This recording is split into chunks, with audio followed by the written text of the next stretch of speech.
Welcome সবাইকে আমার চ্যানেলে। ইউটিউবের থাম্বনেল আর টাইটেল দেখে তোমরা বুঝেই গেছো যে আজ আমরা কোথায় যাচ্ছি। আজ আমাদের ডেস্টিনেশন বৈদ্যনাথ। হ্যাঁ, আমার লাইফের 3rd জ্যোতির্লিঙ্গ আর 2026-এর 1st জ্যোতির্লিঙ্গ দর্শন করতে চলেছি আমি এই ভিডিওতে তোমাদের সাথে।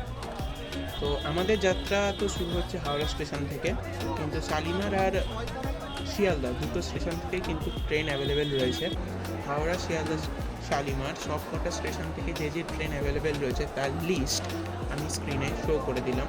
তোমরা তোমাদের প্রেফারেবল ট্রেনের টিকিট বুক করে পৌঁছে যেতে পারো বৈদ্যনাথ।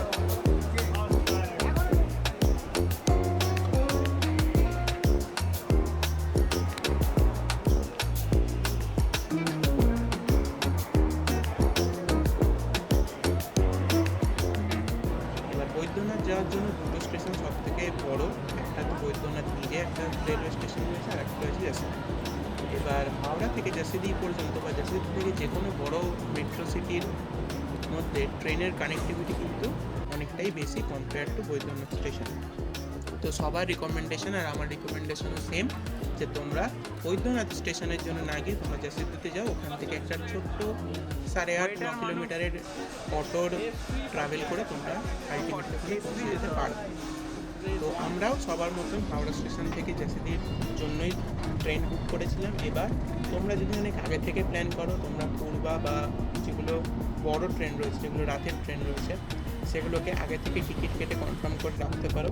কিন্তু আমাদের খুব সার্টেন প্ল্যান ছিল, তো আমরা সেই ট্রেনগুলোর টিকিট তো পাইনি। তো আমরা এমন ট্রেন বুক করেছিলাম যেটা আমাদের জন্য সুইটেবল হবে। তারা আমরা কর্পোরেট এমপ্লয়, তো অবভিয়াসলি আমাদের জন্য সুইটেবল ছিল যে স্যাটারডে যদি কোনো ট্রেন থাকে তাহলে স্যাটারডে যাব, সানডে ওখানে ঘুরবো, আর মানডে সকালের মধ্যে ব্যাক। এবার সমস্যা হয়ে গেছে অন্য জায়গায়। আমাদের ট্রেন ছিল 11:15 থেকে হাওড়া স্টেশন থেকে।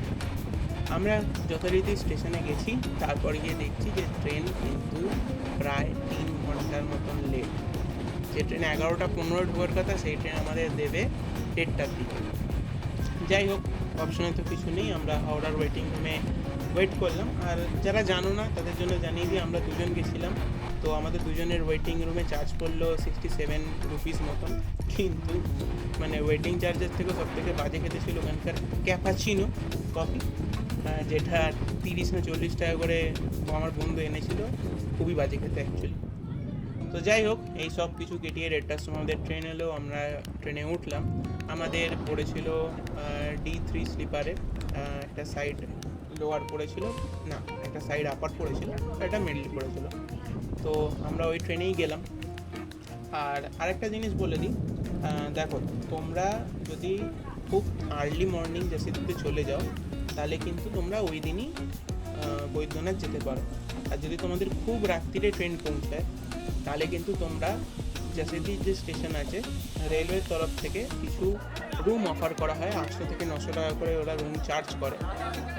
বা তুমি ডরমেটারিও নিতে পারো, আরও কমে 400 থেকে 500-র মধ্যে তোমরা ওখানেও থাকতে পারো অ্যাজ ইউ উইশ, অথবা তোমরা যে কোনো হোটেল নিতে পারো জাসিদির আশেপাশে। এবার জাসিদি স্টেশন থেকে বেরোনোর জন্য তোমাদের প্ল্যাটফর্ম 1 থেকে বেরোতে হবে। বেরিয়েই সামনে অনেক টোটো অটো পাওয়া যায়, ওদের সঙ্গে কথা বলবে না, কারণ ওরা 150 থেকে 200 টাকা নর্মালি চার্জ করে, আর যদি রাত্রির হয়ে যায় তাহলে কিন্তু ওটা 250 টাকাও চার্জ করে। নর্মালি ওর সামনে একটা বড় 4 মাথার মুখ রয়েছে, সেইখান থেকে তোমরা টোটো বুক করবে, পার পার্সন 20 টাকা করে নেবে, টাওয়ার চক করবে। তারপর রাত্রির এখন কটা বাজে দেখতেও পাচ্ছি না, 10:30টার সময় আমরা যাচ্ছি এখন আমাদের হোটেলে। আমাদের পৌঁছানোর কথা ছিল দুপুর 3টের সময়, কিন্তু ট্রেনওয়ালা এটা বলতে বলে গেছে যে দুপুর 3টে না রাত 3টে। তো আমরা এখন 100 টাকার অটোটাকে 130 টাকার অটো দিয়ে যাচ্ছি, আর কি আর করা যাবে। বাট কাকু বলেছে আমি রাস্তা চিনি, বাট আমরা তাও সেফটির জন্য ম্যাপ খুলে যাচ্ছি, যাতে কাকু ভুলে গেলেও আমরা না ভুলি। এবার যেহেতু আমরা ডাইরেক্টলি হোটেলের কথা বলেছিলাম আর রাত্রিও হয়ে গেছিলো, তো পার পার্সন 20 টাকা করে হিসেব করলে আমাদের টোটোয় হয় 100 টাকা। তো সেই জায়গায় আমরা 130 দিয়ে টোটোয় করে গেছিলাম ডাইরেক্টলি আমাদের হোটেল পর্যন্ত।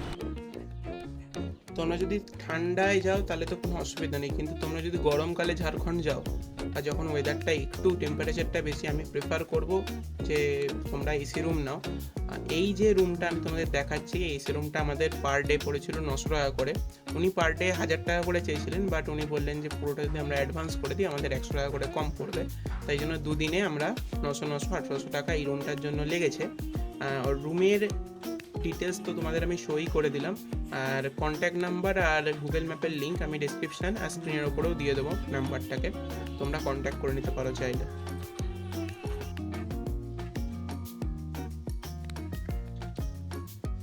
দেখো এবার আসি মেন কথায়, পুজো দেবে কি করে আর পুজোর পদ্ধতি কি কি রয়েছে। দেখো ওখানে দুটো লাইন হয় নর্মালি, একটা হচ্ছে তোমার যেটা সবাই লাইন দিয়ে যায়, সাধারণ লাইন যেটা কোনো টাকা লাগে না, আর একটা হচ্ছে পেড লাইন, ওখানে 300 টাকা করে লাগে, তোমাকে আলাদা করে ওখানে ঢোকানো হবে, আলাদা গেট দিয়ে ঢোকানো হবে, কিন্তু একটা ডিস্টেন্সের পর গিয়ে দুটো লাইনই মার্জ হয়ে যায়। এবার কোথায় মার্জ হয় আমি পরে ভিডিওতে বলবো। দেখো সব থেকে ভালো তোমরা একদম আর্লি মর্নিং 3:30-4টের দিকে রেডি হয়ে মন্দিরের কাছাকাছি চলে যাও, লাইনে দাঁড়িয়ে পড়ো, কারণ ভিড় হয়। আর তোমরা যদি শ্রাবণ মাসে যাও, যেটা হচ্ছে শিবের মাস, তাহলে তো তোমাদের মনে হয় মাঝরাত্রির থেকে লাইন দিতে হতে পারে, জানি না আমি ঠিক, বাট ওখানে তখন প্রচণ্ড ভিড় হয়। তো আমরা তো অনেকটা লেট করে হোটেলে গেছিলাম, তো আমরা তাও চেষ্টা করেছি 3:30 না হোক 4টের সময় উঠেছি এবং 4:30-এর মধ্যে মন্দিরের আশেপাশে পৌঁছে গেছি। ওখানে দেখো, ওখানে মন্দিরে যাওয়ার পথেই তোমরা অনেক ডালা দেখতে পাবে, ঠিক আছে? ওখান থেকে তোমরা ডালা কালেক্ট করতে পারো, 20 টাকা থেকে 50 টাকার ডালা রয়েছে, আর জলও ওরকম 20 থেকে 30 টাকার জল রয়েছে। অথবা তোমরা ওখানে যে দুধ পুকুর রয়েছে বা দুধ সাগর রয়েছে, যাই বলো, সেখান থেকে জল কালেক্ট করে শিবের মাথায় ঢালতে পারো, বাবা বৈদ্যনাথের মাথায় ঢালতে পারো, দুটোই পসিবল। এবার দেখো আমরা ওখান থেকে ফুল টুল কিনে জল টল কিনে গেছিলাম লাইনে দেওয়ার জন্য। এবার নর্মালি গুগল যদি তুমি সার্চ করো তাহলে তুমি পাবে যে 4টের সময় মন্দির খোলে, 4টের সময় মন্দির খোলে না, 6টার সময় মন্দির খোলে, 4টের সময় আরতি হয়, আর যখন খুব ভিড় থাকে তখন 5টার সময় মন্দির খোলে, এটা জানিয়ে রাখলাম। কিন্তু তোমাদের লাইন কিন্তু আগে থেকেই দিতে হবে। তো যাই হোক, আমাদের টোটাল ওখানে জেনারেল লাইন দিয়ে বাবার মাথায় জল ঢালতে টোটাল টাইম লেগেছিলো প্রায় আমাদের 4 থেকে 5 ঘন্টা। কেন বলছি, কারণ তোমাদের লাইনটা দেখে মনে হবে যে খুব কম, কিন্তু ওখানে এমন দুটো জায়গা রয়েছে না, মানে একটা রুম মতন রয়েছে, সেখানে 2টো ফ্লোর রয়েছে, তোমাদের ওই 2টো ফ্লোর ঘুরে ঘুরে আলটিমেটলি পৌঁছতে হবে। আর সেই 2টো ফ্লোরকে যদি তুমি স্ট্রেট করো না, তাহলে প্রায় 1.5 কিলোমিটার লম্বা লাইন চলে যায়, তো ওটা দূর থেকে বোঝা যায় না। তো হাতে কিন্তু সময় নিয়ে তারপর লাইন দেবে, মানে খুব কম্প্যাক্ট রেখো না আমাদের মতন, আমরা যে ভুলটা করেছি। কারণ আমরা ভেবেছিলাম হয়তো 8টা-9টার মধ্যে আমাদের দর্শন কমপ্লিট হয়ে যাবে, কিন্তু আমাদের বেজে যায় প্রায় 10:30। 4টে থেকে প্রায় 10:30টার কাছাকাছি আমাদের টাইম লেগেছিলো পুরোটা কমপ্লিট করে। হ্যাঁ, তার মধ্যে আমরা অন্যান্য মন্দিরও দেখেছি, তো ধরে নাও ওরকম 4 থেকে 5 ঘন্টা কিন্তু তোমাদের সময় লাগবেই।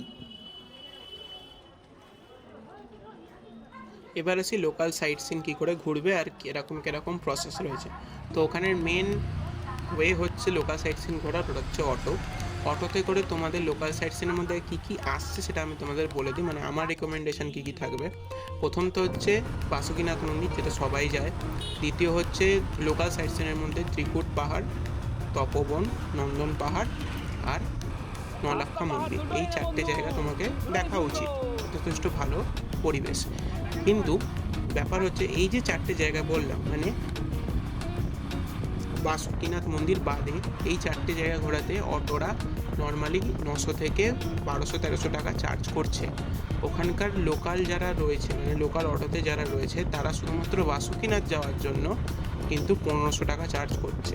ওরা কিন্তু লোকাল সাইট সিন ঘোরাচ্ছে না, ওরা শুধুমাত্র বাসুকিনাথ যাওয়ার জন্য 1500 টাকা চার্জ করছে।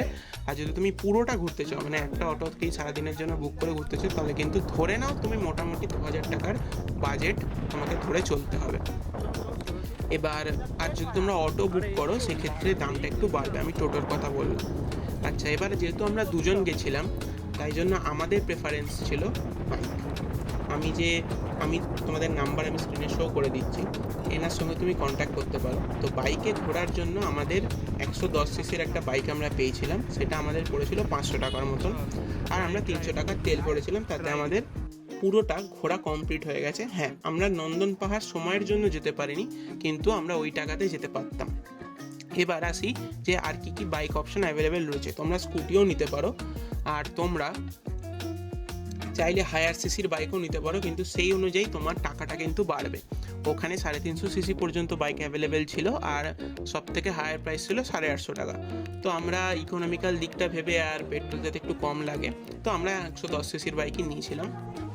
এবার ডকুমেন্ট হিসেবে তোমাকে ড্রাইভিং লাইসেন্স মাস্ট ক্যারি করতে হবে, আর আধার কার্ড বা প্যান কার্ড যে কোনো একটা তোমাকে ক্যারি করতে হবে, যেটা উনি জমা রাখবেন যতক্ষণে তুমি বাইক রিটার্ন করছো। বাইকের ক্ষেত্রে বলি যে টাইমটা ওরা বেঁধে দেবে, সেটা হচ্ছে সকাল 8টা থেকে রাত্রি 8টা, তার মধ্যে তোমাকে বাইক দিয়ে আসতে হবে। যদি এর বাইরে তুমি বাইক নিয়ে যাও তাহলে তোমাকে এক্সট্রা চার্জ পে করতে হবে। যদি তুমি এক্সট্রা হেলমেট নাও তার জন্য এক্সট্রা 50 টাকা করে লাগবে। তো এই ছিল টোটাল বাইক কী করে রেন্ট করবে, কোথা থেকে রেন্ট করবে, আমি সব কিছু ডিসক্রিপশানে দিয়ে দেবো, তোমরা সেখান থেকে চাইলে রেফারেল নিতেই পারো। এবার বাইকে ঘোরার ক্ষেত্রে দুখানা আমি প্রবলেম বলছি। প্রথম তো আমরা যে টাইমে গেছি অত্যন্ত গরম লেগেছে, অত্যন্ত মানে জাস্ট লু লেগেছে আমাদের গায়ে, আমরা ওই যখন হাইওয়ের উপর দিয়ে বাইক চালাচ্ছিলাম। সেকেন্ড প্রবলেম হচ্ছে গুগল ম্যাপে যখন তুমি ত্রিকুট পর্বত বলে সার্চ করবে, তোমাকে যে লোকেশানে নিয়ে যাবে সেখান থেকে তোমাকে এন্ট্রি দেবে না ওরা বলবে যে ওই লোকেশনটা বন্ধ, বাট ত্রিকুট পর্বত কিন্তু এখনো ওপেন রয়েছে, যেটা একমাত্র ওখানকার টোটো চালকরাই জানবে, আর তুমি লোকালদের থেকে জিজ্ঞেস করে যেতে পারো। তো আমরা তো গুগল ম্যাপ দেখে যাচ্ছিলাম, তাই জন্য আমরা ত্রিকুট পর্বতে কিন্তু ঢুকতে পারিনি। গুগল ম্যাপে যে ত্রিকুট পর্বতের লোকেশন দেখাচ্ছে সেখানে কোনো ক্যাম্প হয়েছে ওনাদের মতে, তো ওখানে গিয়ে তোমরা ঢুকতে পারবে না। তো আমরা যেহেতু ত্রিকুট পর্বত ঘুরতে পারিনি, আমরা ওই জন্য তপবনটা ভালো করে ঘুরেছি। হ্যাঁ, আরেকটা জিনিস বলি, আমরা যে রাস্তাটা তোমাকে এখন দেখাচ্ছি, তোমরা প্লিজ যদি ফিট হও আর কনফিডেন্ট হও তবেই এই রাস্তার ওপর দিয়ে যেও, ত্রিকুটটা যথেষ্ট সুন্দর। যাই হোক, আমরা তো ঘুরতে পারিনি, তোমরা এই মিস্টেকটা করো না যদি বাইক নিয়ে তোমরা ঘুরতে যাও। তোমাদের বাবা বৈদ্যনাথের ব্যাক স্টোরি শোনাচ্ছি। পুরাণ অনুযায়ী বা ওখানকার লোকাল অনুযায়ী যে রাবণ অনেকদিন তপস্যা করার পর শিবকে প্রসন্ন করে ফেলেন এবং শিবকে বলেন যে আমি আপনাকে লঙ্কায় নিয়ে যাব। তো শিব বলেন যে আমি লিঙ্গরূপে তোমাকে দিচ্ছি, কিন্তু তুমি যেখানে এই লিঙ্গটা রাখবে সেখানেই কিন্তু আমি প্রতিষ্ঠিত হয়ে যাব জ্যোতির্লিঙ্গ রূপে। এতে সমস্ত দেবতারা খুব টেনশনে পড়ে গেছিলেন, কারণ এটা হতে দেওয়া যেত না। তাই জন্য বিষ্ণু কী করলেন, রাখাল বালক রূপে রাবণকে দেখা দিলেন এবং মা গঙ্গাকে নাভিতে রাবণের প্রবেশ করিয়ে দিলেন, যার জন্য রাবণের খুব জোর টয়লেট পেয়ে যায়। তখন রাখাল বালককে মানে বিষ্ণুরূপী রাখাল বালককে তিনি বলেন যে এই শিবলিঙ্গটা ধরে দাঁড়িয়ে থাকতে। তখন বালক বলে যে আমি কিন্তু বেশিক্ষণ ধরে দাঁড়িয়ে থাকবো না, তাড়াতাড়ি আসবে, আমি কিন্তু রেখে দেবো। তো রাখাল বালক সেখানে ওই জ্যোতির্লিঙ্গটা রেখে দিয়েছিলেন। তারপরেই সেখানেই এই আমাদের বাবা বৈদ্যনাথ জ্যোতির্লিঙ্গ প্রতিষ্ঠিত হয়। বাজেটের কথা যদি বলি তাহলে ধরে নাও তোমার ট্রেনের জন্য আপ ডাউন মিলিয়ে লাগবে 500 টাকা, খাওয়া খরচ আরও 500 টাকা, আর থাকার খরচ হিসেবে আরও 1000 টাকা, তাহলে 2000 টাকা, আরও ধরে নাও 500 টাকা মিসলেনিয়াস, মানে 2500 টাকার মধ্যে তোমার ঘোরা হয়ে যাবে। এইটুকুনি ছিল পুরোটা। আশা করি তোমাদের ভিডিও ইনফরমেটিভ লাগলো, আর যদি কিছু জিজ্ঞেস করার থাকে আমাকে কমেন্ট বক্সে জিজ্ঞেস করতে পারো, আমি অবশ্যই চেষ্টা করব সেটার রিপ্লাই দেওয়ার। তাহলে দেখা হচ্ছে আবার কোনো পরের ভিডিওতে, স্টে টিউনড।